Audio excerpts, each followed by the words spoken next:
Let me ask you something honest. How many times have you told yourself you were going to change? How many Monday mornings have you woken up with fire in your chest, absolutely convinced that this time was different? This time you were going to eat better, work harder, stop wasting hours on things that don't matter, stop reacting to every little thing that irritates you, stop procrastinating on the life you actually want to live.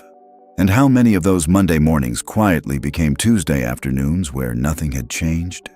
If you're nodding right now, I want you to know something. The problem is not your willpower. The problem is not your intelligence. The problem is not that you're lazy or broken or somehow fundamentally less capable than the people you admire. The problem is that nobody ever taught you what self-discipline actually is. Because most people think self-discipline is about forcing yourself, grinding, white-knuckling your way through discomfort, fighting your own nature until you collapse from exhaustion. And that model fails. Every single time. Because you cannot fight yourself forever. But there is another model, an ancient one. A model that was used by emperors and slaves, generals and philosophers, people who lived in extraordinary circumstances and somehow remained unshakable, productive, purposeful, grounded. That model is Stoicism. And today, we're going to go deep into 10 Stoic principles that will not just teach you about self-discipline. They will rebuild the way you understand it from the ground up. Welcome to Stoic Zeno. I am genuinely glad you're here. If you haven't subscribed yet, please do it right now. Hit that subscribe button so you never miss a video that could genuinely shift the direction of your life. If this content speaks to you, leave a like. It takes 2 seconds, and it helps this channel reach people who desperately need these ideas. Share this video with someone in your life who is struggling with focus, discipline, or direction. And if you want to go a step further and support the work we do here at Stoic Zeno, you can do that through the Super Thanks feature right below this video. Every single act of support means the world to us and keeps this work alive. Now, let's talk about self-discipline like you've never heard it talked about before. Before we get into the 10 principles, I need to establish something that changes everything. Marcus Aurelius, Roman emperor, the commander of armies, ruler of the ancient world, had every reason to live without discipline. He had unlimited power, unlimited wealth, unlimited access to pleasure, comfort, and distraction. He could have spent his days in luxury, attended to by hundreds of servants, indulging every impulse without consequence. Instead, he woke before dawn. He sat with his thoughts. He wrote. He questioned himself. He held himself to standards that most ordinary people would find demanding. And he did this not because someone forced him to, not because he feared punishment, but because he had internalized a set of beliefs about what a human life was for. And those beliefs made discipline feel not like a burden, but like the most natural expression of who he was. That is the secret. Real self-discipline does not come from force. It comes from philosophy. It comes from a deep, settled understanding of what matters, what you are, and what you are here to do. The 10 principles we are about to explore are not tips and tricks. They are not productivity hacks. They are a philosophy of the self, one that, if you truly absorb it, will make discipline feel less like suffering and more like coming home. Principle 1. The dichotomy of control is the foundation of all discipline. Every conversation about Stoicism has to begin here, because if you don't understand this, nothing else will make sense. Epictetus, a man who was born into slavery and spent years with no physical freedom whatsoever, wrote in the opening lines of his Enchiridion, "Some things are in our control, and others are not. In our control are opinion, motivation, desire, aversion. Not in our control are body, property, reputation, command, and in a word, whatever is not our own action." Read that again. Reputation is not in your control. What other people think about you is not in your control. Whether you succeed at something by external measures, not fully in your control. Even your own body, ultimately, is not fully in your control. What is in your control? Your thoughts, your judgments, your intentions, your efforts, your values, your choices in this moment. Now, what does this have to do with self-discipline? Everything. Most people fail at self-discipline because they are trying to discipline the wrong things. They try to control outcomes. They try to control how they feel. They try to control other people's responses. And because those things resist control, because life inevitably disrupts even the best plans, they conclude that discipline doesn't work, or that they lack the capacity for it. But the Stoic says, stop, pull your attention back. The only arena where discipline is possible and total is the arena of your own choices. Your decision to begin, your decision to continue, your decision to return when you've fallen off. This is simultaneously humbling and enormously empowering. Humbling because it strips away the illusion that you can control everything. Empowering because it clarifies exactly where your power actually lives. Marcus Aurelius wrote in his Meditations, "You have power over your mind, not outside events. Realize this and you will find strength. Not strength someday, not strength once things get easier. Strength now. Right now, in this exact moment. Because the only thing you need to control, your own mind, is available to you right now. Start here. Every morning before you check your phone, before you look at the news, before the world floods in, ask yourself, what is in my power today? Focus there. Discipline begins the moment you stop trying to manage the unmanageable and start tending to what is genuinely yours. Principle 2. Act according to nature, not against it. This is one of the most misunderstood concepts in Stoicism. When the Stoics said to live according to nature, they didn't mean going back to the wild or abandoning civilization. They meant something far more profound. They meant, understand what kind of creature you are, and live in alignment with that nature. And what is human nature, according to the Stoics? We are rational animals. Reasoning is our defining capacity. It is what separates us from pure instinct, and therefore, the highest expression of human nature, the most natural way for a human being to live, is according to reason. What does this mean for self-discipline? It means that every time you act from impulse, from craving, from blind emotional reaction, you are acting beneath your nature. You are being less than human, not morally condemned, not broken, simply operating below your actual capacity. And every time you pause, every time you think before you act, every time you choose the harder right thing over the easier wrong thing, you are being fully human. You are actualizing your nature. This reframing is revolutionary. Because now, self-discipline isn't self-punishment. It isn't fighting yourself. It is becoming yourself. The most complete, most fully realized version of yourself. Marcus Aurelius wrote, "Accept the things to which fate binds you, and love the people with whom fate brings you together, and do so with all your heart. But let reason be the guide. Let reason be the guide. Not emotion, not habit, not what's comfortable. Reason." This doesn't mean becoming emotionless. The Stoics felt everything deeply. Marcus Aurelius grieved. Seneca was moved by beauty and friendship. Epictetus felt pain, but they used reason to decide what to do with those feelings, rather than allowing feelings to decide everything. Practice this today. When you feel pulled toward something, an impulse, a craving, an avoidance, stop for one full breath. Ask, is this the rational choice or the comfortable one?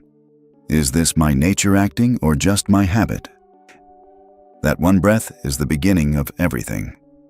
Principle 3. The discipline of desire. Want only. What virtue requires? Here is a question that will make you uncomfortable if you sit with it honestly. How much of your life is organized around wanting things? Not needing. Wanting. Wanting approval. Wanting outcomes. Wanting comfort. Wanting success by a specific definition. Wanting people to behave in certain ways. Wanting circumstances to arrange themselves to your satisfaction. The Stoics identified this as the root of almost all human suffering and weakness.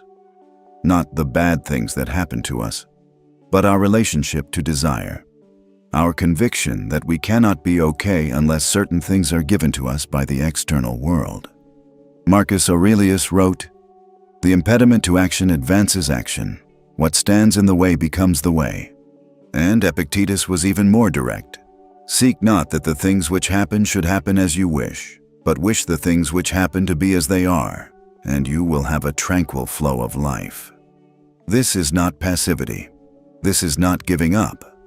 The Stoics were some of the most active, engaged, productive people in history. Marcus Aurelius commanded armies. Seneca was a statesman. Cato stood against tyranny at the cost of his life. What the Stoics were talking about is the discipline of your interior desire, the practice of not needing things to be other than they are in order to act well, feel at peace, and maintain your integrity. For self-discipline, this is transformational. Because most of us delay action until conditions are right. We wait until we feel motivated. We wait until circumstances align. We wait until we want to do the difficult thing. The Stoic says, never wait for desire. Act from values. Do what is right not because you feel like it, but because it is right. And in doing so, you discover that motivation is not the cause of action. It is the result. You do not wait to feel like exercising and then exercise. You exercise. And then, gradually, you feel like exercising. You do not wait to feel disciplined and then work. You work. And the discipline builds in you through the act itself. Stop waiting to want the right things. Do the right things, the wanting follows. Principle 4.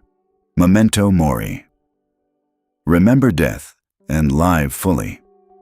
This is perhaps the most startling of the Stoic principles to modern ears, and yet, once you truly understand it, it becomes one of the most clarifying forces you will ever encounter. Memento mori. Remember that you will die. The Stoics meditated on death, not morbidly, not in despair, but as a clarifying lens.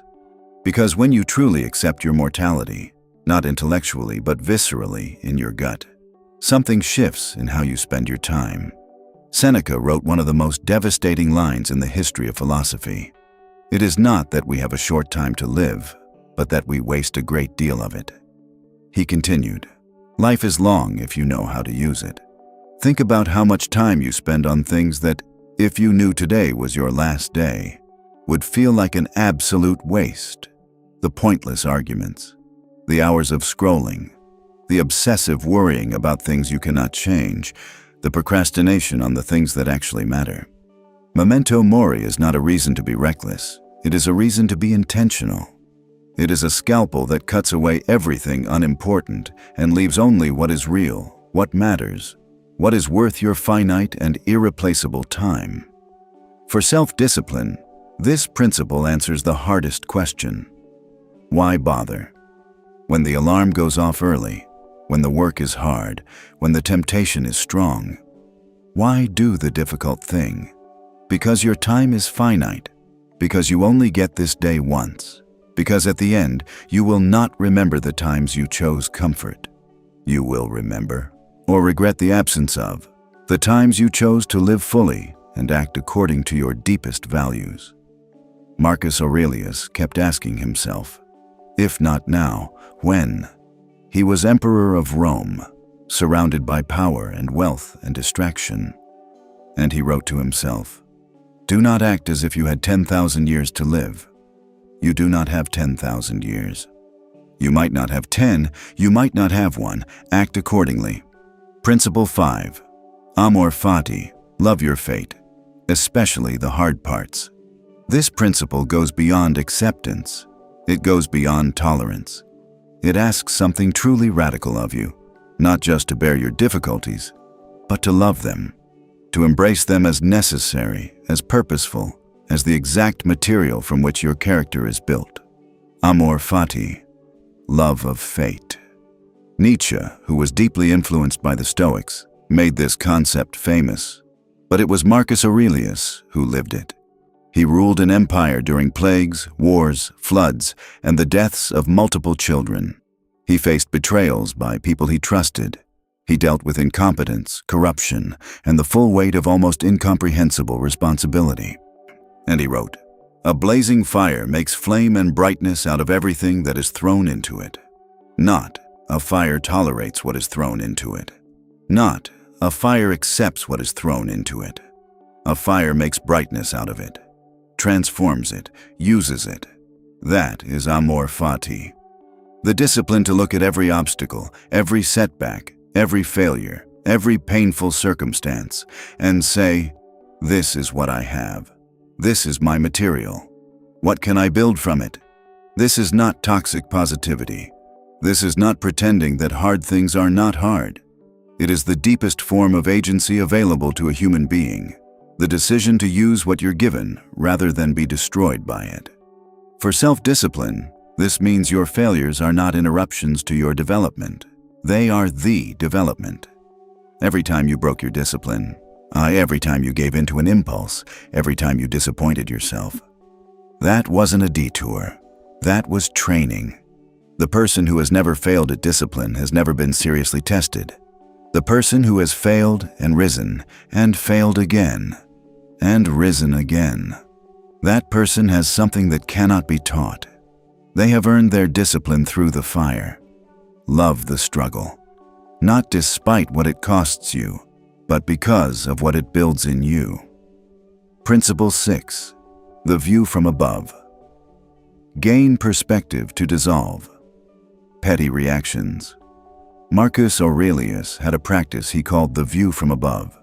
He would deliberately imagine rising out of his own immediate situation, out of the irritation, the anxiety, the ego-driven concern, and looking down at the larger picture, the city, the empire, history stretching back centuries and forward into an unknowable future, the vastness of time and space relative to this one moment, this one problem, this one slight or setback. And from that height, most things look different. The colleague who irritated him became a small figure dealing with his own small fears. The political problem that seemed catastrophic became one of thousands of political problems that had come and gone throughout history. The personal pain that felt unbearable became one instance of pain among the billions of instances of pain experienced by millions of people across thousands of years. This is not dismissal. This is not telling yourself that your problems don't matter. It is giving yourself the gift of proportion, because lack of proportion is one of the greatest enemies of self-discipline.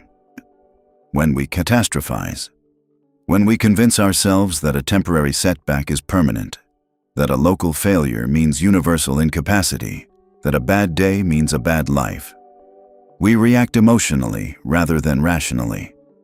We abandon ship when the ship just needs some steering. Marcus Aurelius wrote, "How many a Chrysippus, how many a Socrates, how many an Epictetus, how many others like them, time has swallowed up already." In other words, even the greatest men in history have been absorbed by time. Their worries are gone, their crises are gone, and someday yours will be too. This is not nihilism. This is freedom. Freedom from taking yourself so seriously that every obstacle becomes a tragedy. Freedom to act with discipline, not because you're fighting some epic battle, but simply because this is what you do. This is how you live. When something tries to throw you off today, take the view from above. Rise, look down, ask, in 10 years, will this matter? In 1 year? In 1 month? If the answer is no, breathe. Return to your work. Continue. Principle 7. Premeditatio malorum. Prepare for difficulty before it arrives. Most people's relationship with self-discipline breaks down because of surprise. They make a plan, they commit to a routine, and then life happens. Something unexpected comes up, something painful, something inconvenient, something that requires more from them than they budgeted for, and because they were not prepared, they collapse. The Stoics had an answer for this. They called it premeditatio malorum, the premeditation of evils, the deliberate, advanced contemplation of what could go wrong.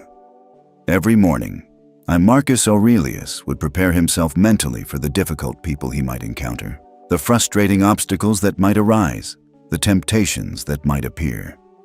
Not to create anxiety, but to remove surprise. To be ready. Seneca wrote, "Let us prepare our minds as if we had come to the very end of life. Let us postpone nothing. Let us balance life's books each day." This is a completely different orientation than most people have toward their days. Most people wake up hoping things will go well and then feel blindsided when they don't. The Stoic wakes up expecting resistance and is ready for it. For self-discipline, this principle is enormously practical. Before you commit to a new discipline, before you set a new goal, before you make a promise to yourself, spend time imagining clearly and specifically what will try to stop you, what situations will test you, what emotional states will make you want to quit, what specific moments of weakness are predictable, and then prepare for them in advance, not with dread, with readiness. If you know that you lose your discipline when you're tired, you can build systems to protect your discipline at those moments. If you know that you're tempted by certain environments, you can avoid or change those environments before you're in them. If you know that certain people drain your resolve, you can limit exposure during periods when your discipline is still fragile. This is not weakness. This is wisdom. The warrior who studies the enemy's tactics is not afraid of the enemy. He is ready for them. Know your enemy. Your enemy is every predictable pattern that has broken your discipline before. Name it. Plan for it. Meet it prepared. Principle 8. The inner citadel. Build a self that cannot be seized. This is perhaps the most beautiful and most important of all the Stoic ideas about the self. Marcus Aurelius wrote about what he called the inner citadel, the fortress within. The part of a person that no matter what the external world does, no matter what it takes, destroys, disturbs, or invades, remains untouchable. He wrote, "The mind adapts and converts to its own purposes the obstacle to our acting. The impediment to action advances action. What stands in the way becomes the way." The inner citadel is not a physical place. It is not your house, your savings account, your reputation, your health. It is something that cannot be found on any map. It is the quality of your character, the clarity of your values, the depth of your self-knowledge, the steadiness of your commitment to living according to reason. This is what no one can take from you, and building it is what self-discipline is actually for. Most people think they are being disciplined to achieve things, to get a better body, to build more wealth, to perform better at work, and those outcomes matter. The Stoics were not opposed to achievement, but they understood that those achievements are always at risk. They can be taken. Circumstances can change. The external rewards of discipline are contingent, but the character you build through discipline, that is permanent. That belongs entirely to you. Every time you held to your values when it was hard, you strengthened the inner citadel. Every time you chose reason over impulse, you added to the fortress. Every time you did the right thing when no one was watching, another stone in the wall. Marcus Aurelius was emperor for nearly 2 decades. He lost wars. He watched his children die. He dealt with betrayal and plague and the full weight of an empire under threat. And through all of it, he wrote to himself, "Do not let your mind be crushed. Do not let your equanimity be surrendered." The inner citadel held, not because his circumstances were good, but because he had built something on the inside that no circumstance could reach. Build that in yourself, not for the achievements it will bring, although it will bring them. Build it because it is the one thing in your life that is truly, permanently, exclusively yours. Principle 9. Serve something larger than yourself. Here is a paradox at the heart of Stoic discipline. The Stoics believed that the path to the strongest self ran directly through service to others. This surprises people who associate Stoicism with rugged individualism, with the lone philosopher on his mountain. But read the Stoics carefully, and you find, again and again, a profound commitment to community. to duty, to the greater good. Marcus Aurelius wrote, "What injures the hive injures the bee." He believed deeply, practically believed, that human beings are social animals who cannot thrive in isolation, not just emotionally, philosophically. We are part of a larger whole, and our discipline, our character, our growth, these are not just private matters. They have consequences for everything and everyone around us. This principle transforms self-discipline in a crucial way. When you are disciplined only for yourself, only for your own achievement, your own appearance, your own satisfaction, the motivation can run dry, because the self is a small target. And small targets are easy to lose in the dark. But when your discipline is connected to something larger, your family, your community, your work's impact on other people, your responsibility to be a model of what human beings can be, the motivation has a different quality. It is not about ego. It is not about looking good. It is about duty. Duty does not require you to feel like it. Duty simply requires you to show up. The father who wakes at 5 in the morning to prepare for the day ahead is not doing it for himself. He is doing it for the people who depend on him. And that sense of obligation, that sense of being part of something larger, gives discipline a gravity that personal ambition alone cannot provide. Ask yourself, who benefits when I am disciplined? Who is harmed when I am not? Let the answers to those questions be the fuel that gets you up when motivation fails. Because motivation is weather, it comes and goes. But duty is a mountain. It stands regardless of the weather around it. Principle 10. Consistent small acts, not occasional heroics. And now we arrive at the final principle, the one that makes all the others operational, the one that turns philosophy into practice. There is a fantasy about self-discipline that ruins most people's attempts to build it. The fantasy that discipline is something you achieve in a moment of heroic commitment. That one decision, one powerful resolution, one epic turning point. And from that moment, you are a disciplined person. The Stoics knew this was fantasy. Real discipline is not heroic. Real discipline is boring. It is the same small choices made again and again, in the same unremarkable moments, without applause, without validation, without the feeling that you are doing something significant. Marcus Aurelius wrote, "Confine yourself to the present. Concern yourself with nothing but this moment, this action, this choice. Not the grand narrative of your transformation, not the inspiring story you'll tell someday, not the destination you're heading for, this one moment, this one choice. Can you make the right choice in this moment? Just this one?" That question, repeated across thousands of moments, across months and years, that is the architecture of a disciplined life. Not one big decision. 10,000 small ones, not one heroic act. A consistent practice. Seneca captured this perfectly. "It is not that I am brave enough to face the great tests. It is that I have trained myself to face the small ones. And the great tests, when they arrive, find me ready. Because I am already what I need to be." The small tests are preparation for the great ones. The 10 minutes of focused work is training for the 10 hours. The one day of clean eating is building the pattern that holds for years. The one conversation where you choose honesty over convenience is reinforcing the character that will hold in the moments when honesty is genuinely costly. Never dismiss the small act. The small act is the whole thing. The small act is where character is actually built, one quiet, unwitnessed, unremarkable choice at a time. We are coming to the end of this video, and before we close, I want to speak to you directly, not as a channel, as a human being to another human being. You are watching this because something in you recognizes the gap between the person you are and the person you know you can be. That gap is not a source of shame. That gap is an invitation. The 10 principles we explored today are not a program to complete. They are a way of seeing. They are a lens through which to examine your choices, your reactions, your habits, your values. Once you've seen through this lens, you cannot unsee it.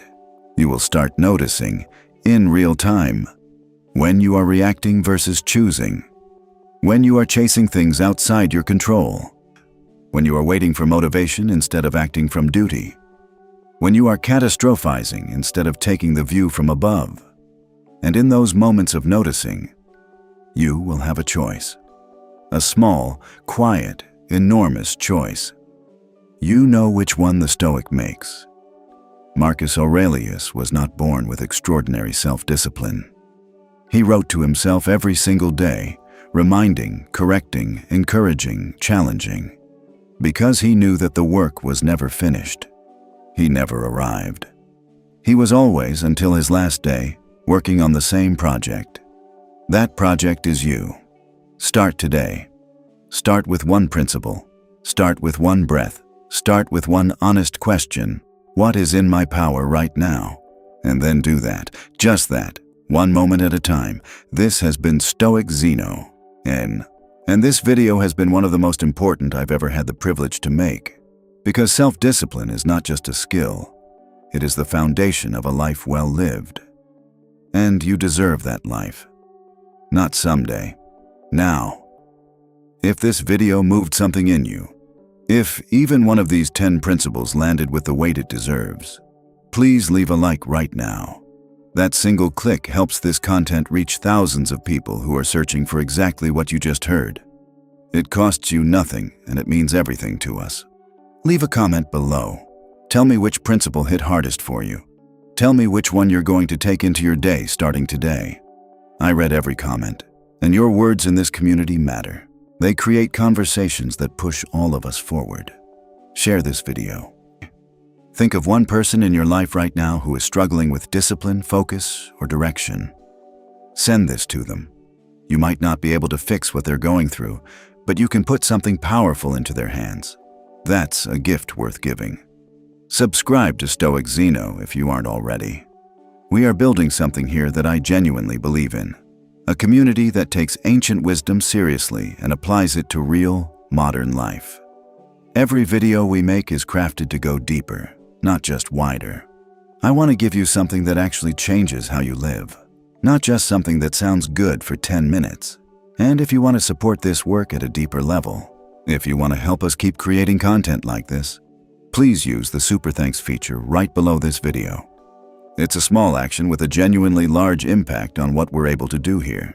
We are grateful beyond words for every single person who has supported this channel. Marcus Aurelius wrote, "Waste no more time arguing about what a good person should be. Be one.